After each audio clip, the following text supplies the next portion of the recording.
आपल्या किचनमध्ये सुद्धा काही पदार्थ एवढे पौष्टिक असतात, पण मुलं ते खायला नको म्हणतात आणि खायचंच म्हणलं तर तो पदार्थ त्यांना चमचमीत बनवून हवा असतो. मग कधीतरी चमचमीत बनवून द्यायला हरकत नाही आहे. आज मी बनवते सोया कबाब. मस्त रेसिपी आहे आणि अगदी थोडक्या सामान्यामध्ये बनवतो आणि जास्त कष्टसुद्धा नाही आहे. तर चला बघूया रेसिपी. सोयाबीन 1 कप घेतलेले होते, ते पाण्याने 2-3 वेळा स्वच्छ धुवून घ्यायचे आणि मग त्याला पाण्यामध्ये भिजत ठेवायचं.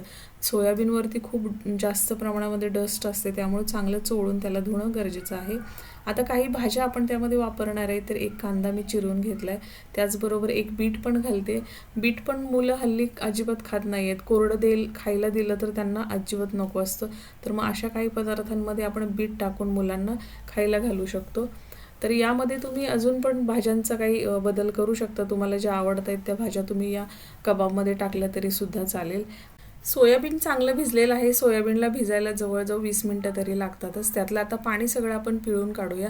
हवं तर तुम्ही एखादा कॉटनचा कपडा घ्या आणि त्यामध्ये सोयाबीन टाकून सगळं त्यातलं पाणी पिळून काढलं तरीसुद्धा चालेल.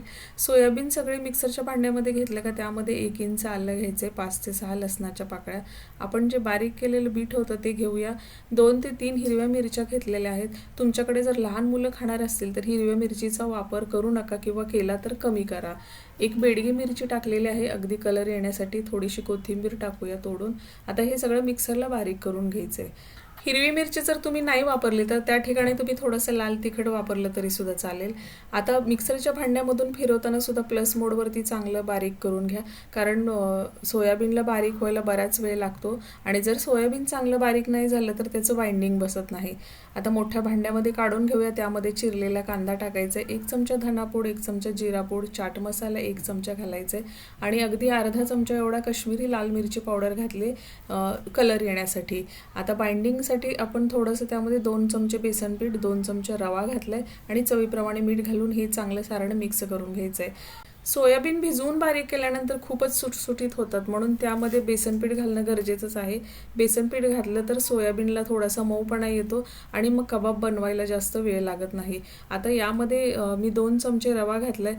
तर रवा तुम्ही नाही घातला तरीसुद्धा चालेल, कारण थोडासा कुरकुरीतपणा यावा म्हणून मी यामध्ये रव्याचा वापर केला आहे. आता रवा आणि बेसन हे दोन्ही मिळून जेव्हा आपण सोयाबीनमध्ये एकत्र करतो त्यावेळेस ते चांगलं मऊसूत सारण होतं आणि मग कबाब बनवायला जास्त मेहनत लागत नाही. आता मी इथं आईस्क्रीमच्या काड्या घेतलेल्या आहेत. काड्यावरती हे आपण कबाब लावून घेऊया.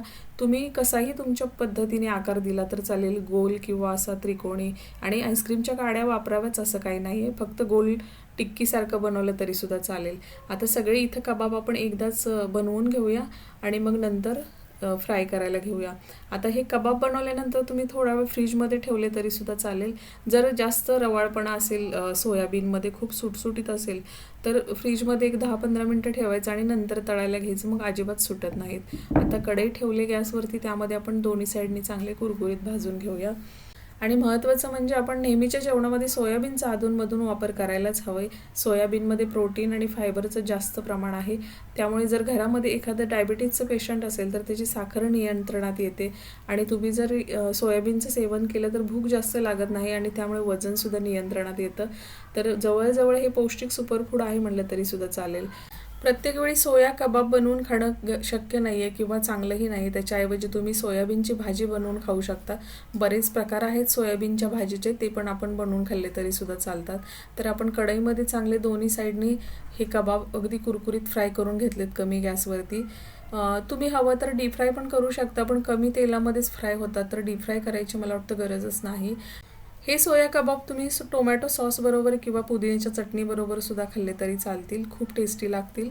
तर कशी वाटली रेसिपी कमेंट बॉक्समध्ये सांगा. परत आपण एका नवीन व्हिडिओमध्ये भेटणार आहोत. तोपर्यंत नमस्कार.